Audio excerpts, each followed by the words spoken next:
बताओ। मुझसे जो दुश्मनी मोल लेता है उसमें ऊपर वाला रहम तो कर देता है, मगर मैं नहीं।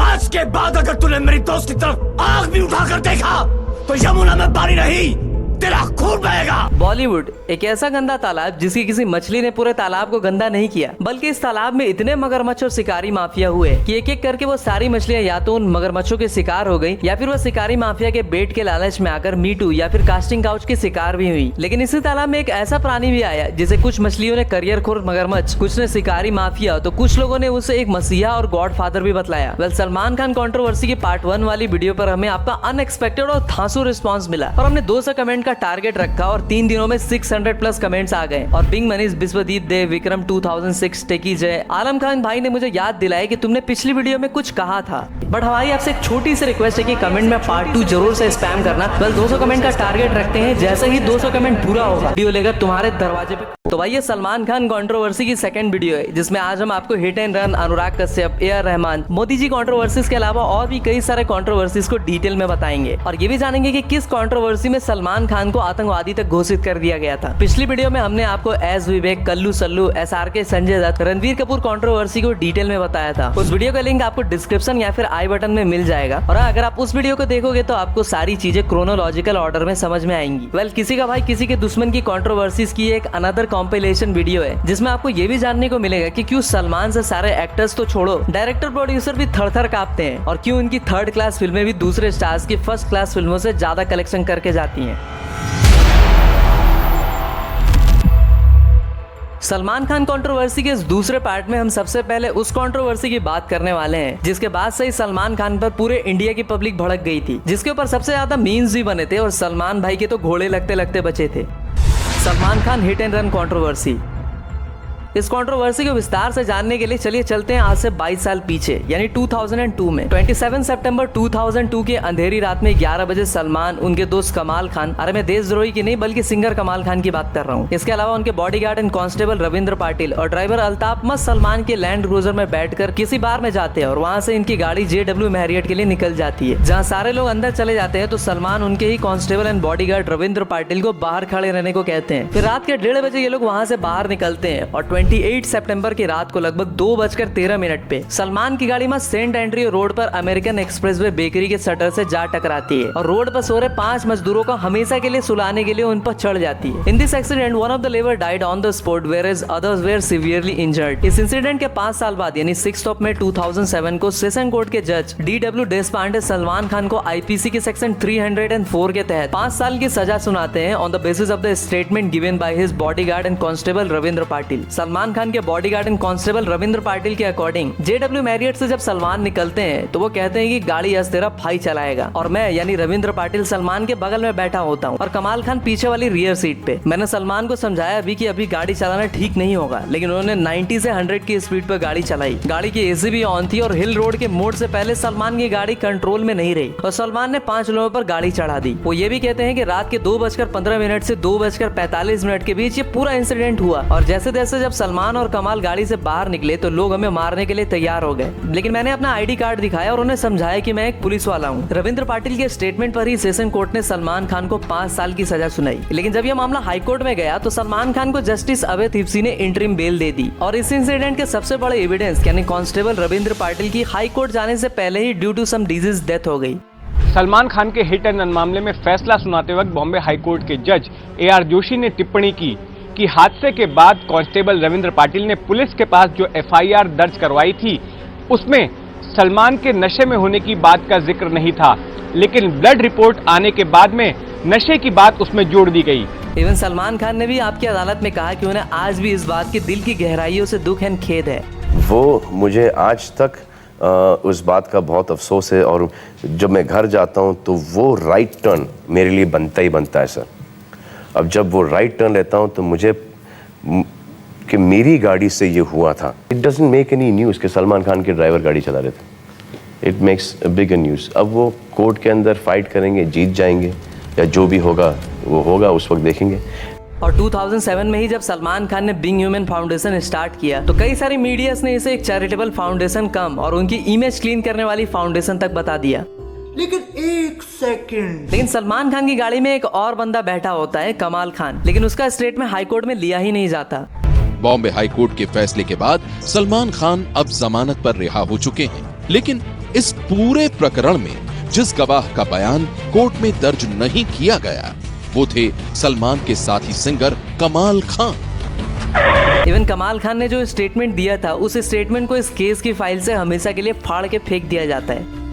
इसके बाद सलमान खान ने ड्राइविंग की। हम सलमान खान के घर की तरफ जा रहे थे, तभी सेंट एंड्रयूज रोड से हिल रोड जाते समय राइट टर्न लेते वक्त अचानक सलमान का अपनी गाड़ी से कंट्रोल छूट गया और गाड़ी फुटपाथ पर चढ़कर एक बिल्डिंग की सीढ़ियों पर चढ़ गई और एक दुकान के शटर से जा टकराई।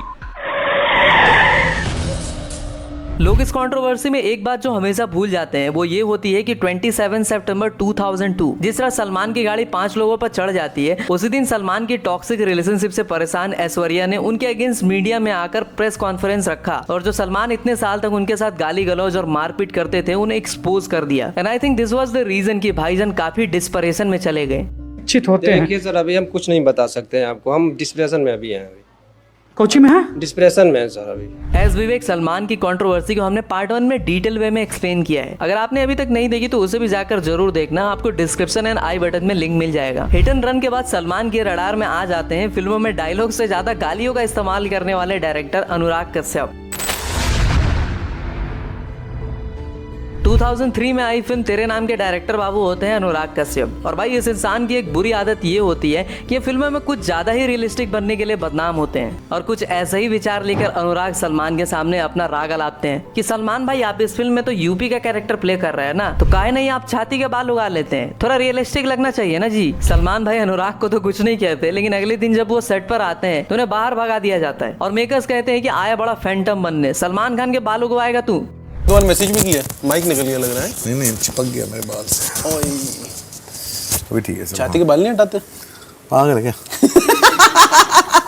मुझे तो एक फिल्म से निकाल दिया गया था, मैं हीरो को बोला बाल उगाने को। अच्छा, एज ए डायरेक्टर निकाल दिया आप? हाँ, लिखने के बाद। केड़ी फिल्म? तेरे नाम। What are you saying?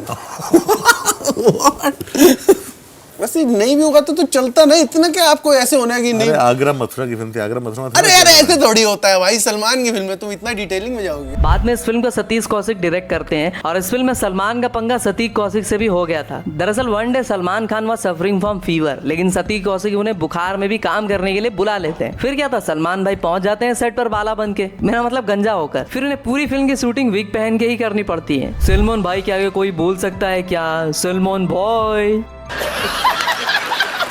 अब गुरु कंट्रोवर्शियल स्टेटमेंट देकर पब्लिक से अपनी फजीयत कराने का काम आमिर खान ने सबसे ज्यादा किया, लेकिन 2010 में भाईजान ने भी 26/11 अटैक पर ऐसा कंट्रोवर्शियल स्टेटमेंट दे दिया जिसके बाद से पब्लिक और मीडिया ने उन्हें देशद्रोही और आतंकवादी तक का टैग दे दिया। आज से लगभग 16 साल पहले यानी 26 नवंबर 2008 का वो काला दिन जब वाया सी वे मुंबई में 10 पाकिस्तानी मिलिटेंट आसानी से घुसते हैं और अंधाधुंध फायरिंग करते हैं। लश्कर तैयबा जैसे कायर ऑर्गेनाइजेशन की इस अटैक में 20 सिक्योरिटी फोर्सेस, 26 फॉरेनर्स के अलावा 130 इंडियंस भी मारे जाते हैं। लेकिन फिजूल में सलमान खान उसके 2 साल बाद यानी 2010 में ये स्टेटमेंट दे देते हैं कि ये अटैक इलियट क्लास यानी ऊंचे और अमीर लोगों पे हुआ है, इसलिए इतना हाईलाइटेड हुआ। लोग इतने ज्यादा पैनिक हुए। इससे पहले भी तो ट्रेन्स में, स्मॉल टाउन्स में अटैक हुए हैं, लेकिन इतना हंगामा कभी नहीं हुआ। यही नहीं, अभी और सुनिए। सलमान खान ये भी कहते हैं कि Pakistan shouldn't be blame, whereas हमारी सिक्योरिटी ही काफी कमजोर निकली। वेल इसी कमेंट के बाद deputy chief minister of Maharashtra यानी छगन भुजबल शिवसेना से लेकर अदर पॉलिटिकल पार्टीज भी सलमान की फजीयत करना स्टार्ट कर देते हैं। लेकिन आगे चलकर जब सलमान खान को समझ आता है कि मामला कुछ ज्यादा ही आगे बढ़ गया है तो वो इस पूरे इंसिडेंट के लिए माफी भी मांग लेते हैं। तो वही बात हो गई, ये लकड़ी क्यों पड़ी हो झाड़ में, आ जाओ घुस जाओ मेरी गांड में। Gave an interview about 3 weeks ago, and now at this festive time of Eid and Ganesh Utsav, it has been twisted around. I saw it myself, and the way it's coming across on TV, it is sounding insensitive. I was just saying that life is equal. Garib aadmi ho, ameer aadmi ho, it is the same. Some attacks get more media coverage than the others. Why is that? I think every human life is as important. Any act of terrorism anywhere in the world is unpardonable. A terrorist has no nationality, no religion, no guts. I've always had and always will have faith in our intelligence agencies. I've always had faith in our armed forces, police force. I did not mean to hurt anybody's sentiments, and if I have hurt anybody's sentiments, I am really, really sorry. और इसी साल सलमान खान अपनी controversy की किताब में एक और कांड ऐड करते हैं जिसके शिकार होते हैं उनके सबसे अच्छे दोस्त संजय लीला भंसाली। और इन दो दोस्तों के बीच ऐसी कंट्रोवर्सी होती है कि मीडिया वाले 2 महीने तक इनकी न्यूज छापते हैं। सूरज बरजातिया के बाद अगर सलमान की किस्मत चमकाने वाला डायरेक्टर अगर कोई था तो वो संजय लीला भंसाली ही थे, जिन्होंने सलमान को हम दिल दे चुके सनम जैसी ब्लॉकबस्टर फिल्म दी थी। और उसके बाद संजय लीला भंसाली अपनी अगली प्रोजेक्ट बाजीराव मस्तानी लेकर भी सलमान के पास जाते हैं और कहते हैं कि इस फिल्म में मैं आपके साथ ऐश्वर्या को कास्ट करना चाहता हूँ। लेकिन ऐश्वर्या से सलमान का ब्रेकअप हो गया रहता है और सलमान उनकी रिप्लेसमेंट भी ढूंढ चुके होते हैं एज कटरीना कैफ। और सलमान भाई इंसिस्ट करते हैं कि इस फिल्म में कटरीना को ही लिया जाए, लेकिन संजय को यह बात बिल्कुल भी पसंद नहीं आती और वो इस फिल्म पर काम करना ही बंद कर देते हैं। भारत टाइम्स के एक रिपोर्ट के अकॉर्डिंग संजय लीला मीडिया को ये भी कहते हैं कि सलमान सेट पर गाली गलौज करते हैं, बहुत चिल्लाते हैं और चीजें फेंक के मारते हैं, इसलिए उनके साथ काम करना बहुत टफ होता है। बस यही बात सलमान को थोड़ी अच्छी नहीं लगती और वो भी मीडिया में आके कह देते हैं कि भंसाली साहब तो अभी तक खामोशी और हम दिल दे चुके सनम जैसी फिल्मों की वजह से बचे हुए हैं। और 2010 में ही संजय लीला भंसाली और सलमान की कंट्रोवर्सी में बेचारे ऋतिक का भी चीरहरण हो जाता है और संजय लीला और ऋतिक की फिल्म गुजारिश को लेकर सलमान कुछ ऐसा कह देते हैं कि ऋतिक भी उन पर भड़क जाते हैं। भाई ये बात बिल्कुल सही है कि ऋतिक की डेब्यू फिल्म कहो ना प्यार है के टाइम पर सलमान ने उन्हें फिजिकली ट्रेन किया था और उनकी काफी मदद की थी। लेकिन 2010 में ये गुजारिश के टाइम पर सलमान भाई कह देते हैं कि ऐसी फिल्मों को तो कुत्ता भी नहीं देखने जाता। अभी पिक्चर है गुजारिश, ऊप्स सॉरी।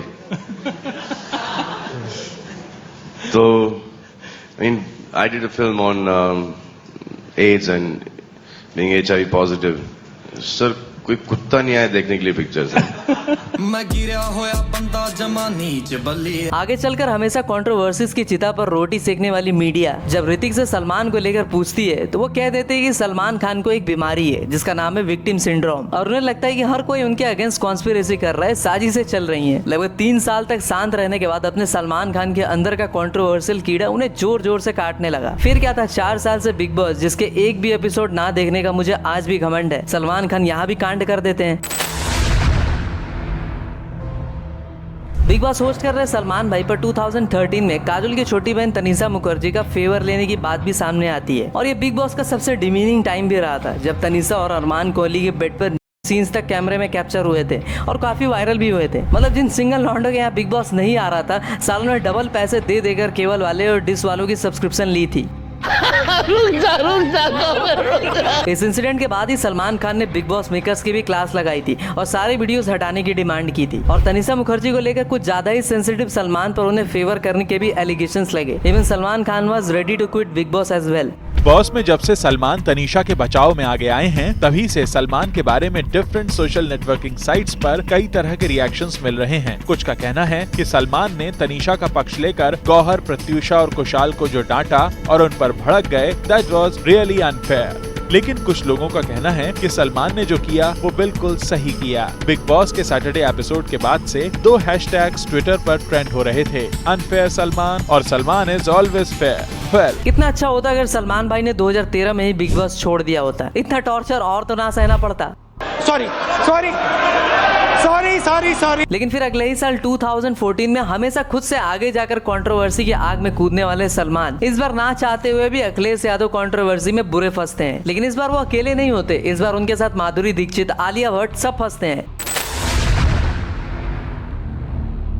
2014 में यूपी में मुलायम सिंह की सरकार होती है और उनके नवाबजादे यानी अखिलेश सिंह कई सारे इवेंट्स और बॉलीवुड स्टार्स को बुलाया करते हैं। और ऐसा ही कुछ होता है उस साल की सफाई महोत्सव में, जहां पर सलमान खान के अलावा माधुरी दीक्षित और आलिया ने भी परफॉर्म किया होता है, जहां इस पूरे प्रोग्राम के लिए करोड़ों रुपए फूंक दिए गए होते हैं। तो ये मुजफ्फरनगर के रिलीफ कैंप्स में प्रॉपर फैसिलिटी और रिहेबिलिटेशन ना होने की वजह से सैकड़ों बच्चे मारे जाते हैं। लेकिन साली मीडिया सरकार पर सवाल खड़े करने के बजाय स्टार्स पर सवाल खड़े करने स्टार्ट कर देती है और माधुरी दीक्षित को तो इनसेंसिटिव वुमेन तक बता देती है। तो सलमान खान और आलिया दोनों को लपेटे में लिया जाता है, जहां आलिया इस बात के लिए माफी मांग लेती है, भारी मिस्टेक हो गया सर, एकदम ब्लंडर हो गया। तो सलमान भाई मीडिया पर ही भड़क जाते हैं और उनकी क्लास लगा देते हैं। are we not allowed to go and earn our bread and butter? You are nobody stopping you from doing that, but there are other places You have done that. You've done that. You've gone and said that the industry people would do anything for money.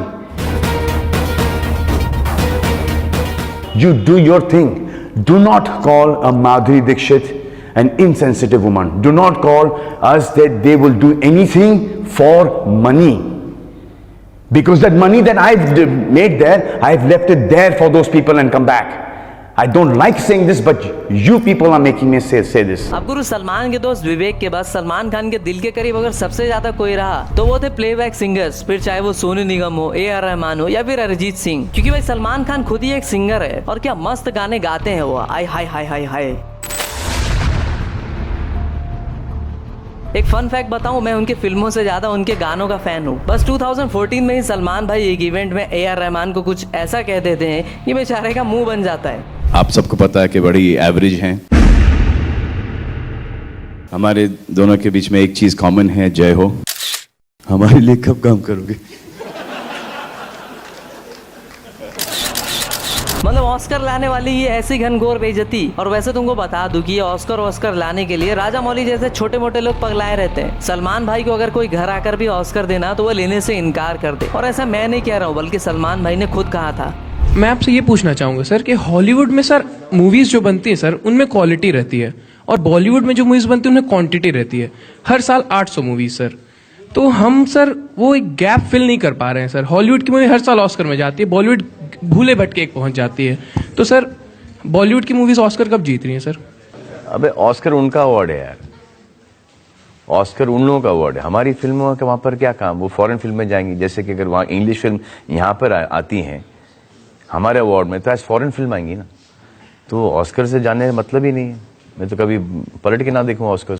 इसकी मौका भोला चेहरा साले, मतलब 4 चवन्नी घोड़े पे Oscar मेरे, समझ रहे हो ना। अब जब इतनी सारी कंट्रोवर्सी की बात हो ही रही है तो आपको 2014 में एक छोटी सी और कंट्रोवर्सी के बारे में बताता हूँ, जिसमें PM मोदी की मिलने की वजह से सलमान खान की फिल्म पर बॉयकॉट ट्रेंड भी चला था।